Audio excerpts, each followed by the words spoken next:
Hello, IGNOU students. Welcome back to my channel Mastering Education today. इस video में हम लोग BEGS 183 इसकी सारी राइटिंग स्किल्स जो हैं वो सब रिवाइज करने वाले हैं। जैसे कि आपको पता है पेपर में आपका क्वेश्चन 3, क्वेश्चन 4 और क्वेश्चन 5 जो आता है वो सारा राइटिंग स्किल्स पे बेस्ड होता है और क्वेश्चन 6 आपका रीडिंग कॉम्प्रिहेंशन होता है। तो हम ये चारों क्वेश्चंस देखने वाले हैं कि कैसे आप लोगों को ऐसे क्वेश्चंस आए तो आंसर करने हैं। स्पेसिफिकली हम लोग फॉर्मेट देखने वाले हैं जो कि सबसे इम्पॉर्टेंट है अगर आप कल पेपर देने जा रहे हो। बिकॉज चाहे आप कंटेंट जैसा भी लिखो, अगर आपने फॉर्मेट सही से फॉलो करा है तो टीचर्स मार्क्स दे देते हैं।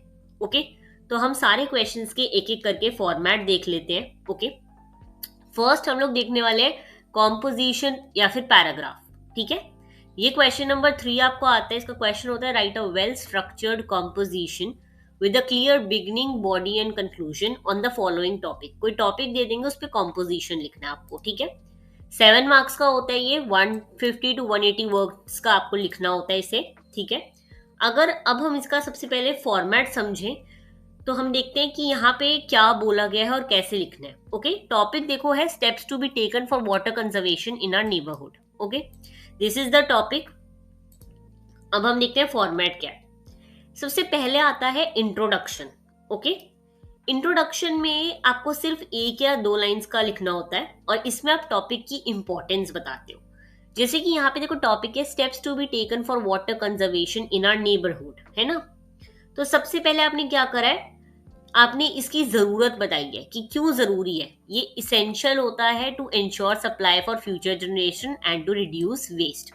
तो सबसे पहले आपको इंट्रो में बतानी है कि इंपॉर्टेंस क्या है, हम जिस चीज पे पैराग्राफ लिख रहे हैं या कॉम्पोजिशन लिख रहे हैं वो। ओके, उसके बाद आता है बॉडी। बॉडी में आप 3-4 छोटे छोटे पैराग्राफ लिखते हो, ठीक है, या फिर पॉइंट्स लिखते हो और यहाँ पे आप एग्जाम्पल्स देते हो जैसे घर से रिलेटेड, सोसाइटी से रिलेटेड या गवर्नमेंट लेवल पे क्या होता है वो सब। ओके, देखो house hold can be begin by fixing, क्या कर सकते हैं, कम्युनिटी लेवल पे क्या कर सकते हैं, म्यूनिसिपैलिटीज क्या कर सकती हैं। ये हो गया बॉडी। बॉडी में 3-4 पैराग्राफ लिखने होंगे आपको, सिंपल। ओके, फाइनल आता है हमारा कंक्लूजन। कंक्लूजन सिर्फ एक स्ट्रॉन्ग क्लोजिंग लाइन होती है जिसमें कॉल टू एक्शन होता है। मतलब कि आप रीडर को फील करवाते हो कि हाँ हमें कुछ करना चाहिए, है ना। तो एक क्लोजिंग का सेंटेंस दोगे, जैसे कि यहाँ पे लिखा हुआ है start with awareness and small practical changes today. यानी कि आपको एक बहुत स्ट्रॉन्ग लाइन लिखनी है, कुछ भी, कोई कोट लिख दिया, कोई स्ट्रॉन्ग सी लाइन लिख दी वो। और ये हो गया आपका कॉम्पोजिशन। Very easy. फॉर्मेट याद रखो, इंट्रो में 1-2 लाइन, फिर बॉडी में 3-4 छोटे छोटे पैराग्राफ, 3-4 छोटे पैराग्राफ मतलब 2-2 लाइन के। ओके, और फिर कंक्लूजन में 1 लाइन। ये हो गया आपका कॉम्पोजिशन या फिर पैराग्राफ। ओके, बहुत इजी है, इजीली आप लिख सकते हो। बस आपको थोड़ा सा ध्यान रखना है कि आपको आइडियाज फॉर्म करने आने चाहिए जो भी टॉपिक हो। ओके, नेक्स्ट आता है आपका क्वेश्चन, अगेन क्वेश्चन नंबर 4।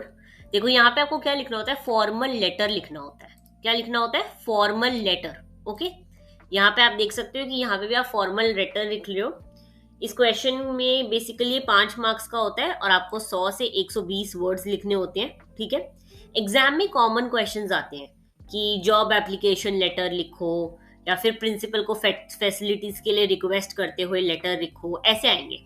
या तो किसी जॉब के लिए अप्लाई करने के लिए आएगा, पब्लिशिंग हाउस के लिए आएगा कि हाँ आप सब एडिटर की जॉब के लिए कर रहे हो, या फिर फॉर्मल लेटर अपने कॉलेज के प्रिंसिपल को लिख रहे हो, ये सब। ओके, अब हम इसमें फॉर्मेट देखते हैं। इसका फॉर्मेट बहुत ही सिंपल होता है, आपको याद रखना है। सबसे पहला आता है सेंडर्स एड्रेस। अगर तो देखो क्वेश्चन में दे रखा होगा तो तुम वही वाला एड्रेस लिखना जो दे रखा हो। नहीं दे रखा होगा तो तुम्हें सिंपल यहाँ पे क्या लिखना है, यहाँ पे लिख देना एग्जामिनेशन हॉल और इग्नू, ऐसे कर कर। ठीक है, उसके बाद डेट लिखो। डेट लिखनी जरूरी नहीं होती, अगर स्किप भी कर दोगे तो चलेगा। ओके, अब तुम लिख रहे हो, जिसको लिख रहे हो वो लिखोगे।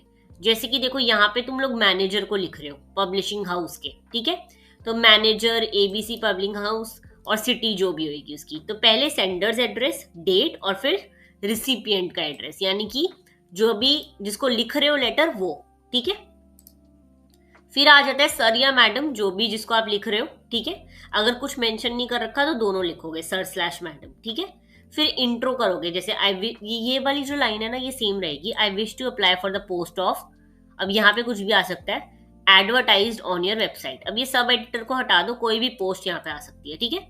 आई wish to apply for the post of blah blah blah, advertise on your website, ठीक है। फिर अपनी क्वालिफिकेशंस वगैरह लिखोगे, आपके पास क्वालिफिकेशंस क्या है, ठीक है। फिर ये लिखोगे कि I enclose my CV and sample of edited work, ये वो, I would be grateful for an opportunity to discuss how I can contribute to your team, thank you. देखो ये वाला जो पार्ट है ना, ये तो तुम अलग से लिखोगे, जो भी तुम्हारा रिक्वायर्ड होगा लेटर में। बाकी फर्स्ट लाइन और ये लास्ट की 3 लाइनें सेम रहती हैं, ओके। एंड में पोलाइटली क्लोज करोगे, योर्स फेथफुली, अपना नाम, कॉन्टैक्ट डिटेल में अपना नंबर पूरा मत लिख कर आना पेपर में, जैसे 8 7 6 और ऐसे करके डैश डैश डैश या एक्स एक्स एक्स ऐसे कर देना, ओके। तो ये हो गया तुम्हारे लेटर का फॉर्मेट, इजी है। सेंडर एड्रेस, डेट, रिसीवर्स का एड्रेस, सैल्यूटेशन लिखोगे डियर सर या मैम जो भी है, डियर मत लिखना, sir madam, respected sir madam या फिर सर मैडम, ओके। इंट्रो लिखोगे, बॉडी में अपना क्वालिफिकेशन, एक्सपीरियंस वो सब लिखोगे और क्लोज कर दोगे, ठीक है।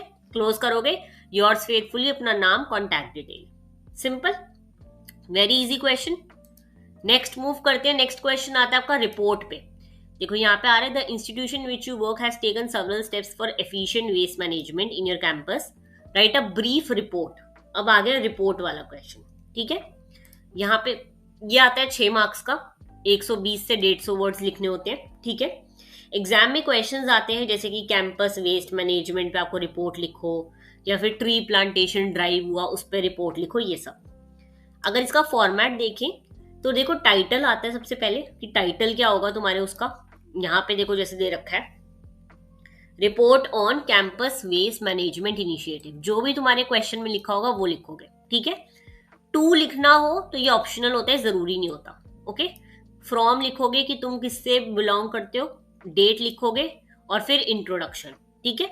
इंट्रोडक्शन लिखना होगा कि दिस रिपोर्ट, ये लाइन जो है ये सेम रहेगी, दिस रिपोर्ट समराइजेज रीसेंट, अब जो भी यहाँ पे होगा वो step taken to make the, ये जो फर्स्ट लाइन है ना ये सेम रहती है, ठीक है। तो ये हो गया तुम्हारा रिपोर्ट। सबसे पहले क्या आएगा, इंट्रोडक्शन, ठीक है। सबसे पहले टाइटल आएगा, टाइटल क्लियर होना चाहिए, फॉर्मल होना चाहिए बहुत, कुछ ऐसे ही कैजुअल मत लिखना, ठीक है। फिर एक इंट्रोडक्शन का पैराग्राफ आता है जिसमें एक रिपोर्ट की लाइन आती है कि मैं रिपोर्ट लिख रहा हूं, इस पे बेस्ड है ये, ओके। उसके बाद आती है मेन बॉडी, जिसमें हम इनिशिएटिव्स वगैरह एक्सप्लेन करते हैं, जो भी हुआ होगा, क्या किया, कब किया, क्या इफेक्ट हुआ उसका, ये सब, ओके। और एंड में आता है आपका कंक्लूजन एंड रिकमेंडेशन। रिकमेंडेशन आप ये देते हो कि अभी तो हमने ये करा, लेकिन अब हम आगे क्या कर सकते हैं उस चीज को और बढ़ाने के लिए, ये सब, ठीक है। इजी क्वेश्चन है, बहुत डिफिकल्ट नहीं है, आराम से ये फॉर्मेट को याद रखोगे तो इजीली हो जाएगा, ओके। तो ये होता है तुम्हारा रिपोर्ट राइटिंग। नेक्स्ट आता है तुम्हारा कॉम्प्रीहेंशन। कॉम्प्रीहेंशन तुम्हारा लास्ट सेक्शन होता है, यहाँ यूजुअली 4 चीजें पूछी जाती हैं, यहाँ ध्यान रखना। एक तो टॉपिक सेंटेंस पूछा जाता है, ठीक है। उसके बाद पूछा जाता है identify topic sentence in passage, passage का क्या टॉपिक सेंटेंस है वो आइडेंटिफाई करो, इस पैसेज को एक सूटेबल टाइटल दो और इसकी समरी लिखो, ठीक है।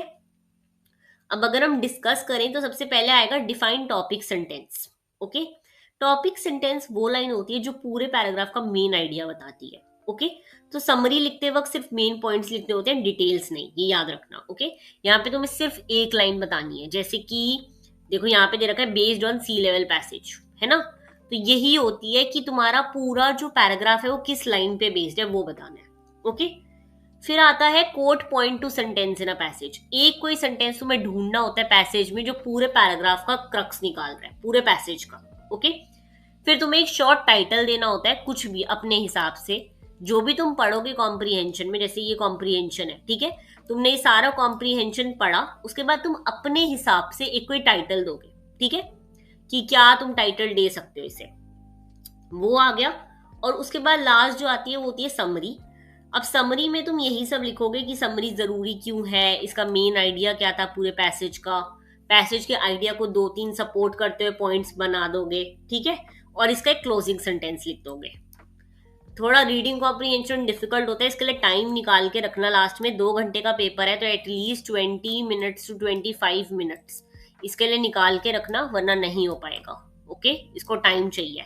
बाकी ये सब तुम्हारा बेसिकली 30 मिनट्स 35 मिनट्स में इजीली हो जाएगा। ओके, तो हमने सारे फॉर्मेट्स वगैरह डिस्कस कर लिए हैं। अगर तुम्हें ये पीडीएफ चाहिए हो तो नीचे कमेंट कर देना पीडीएफ।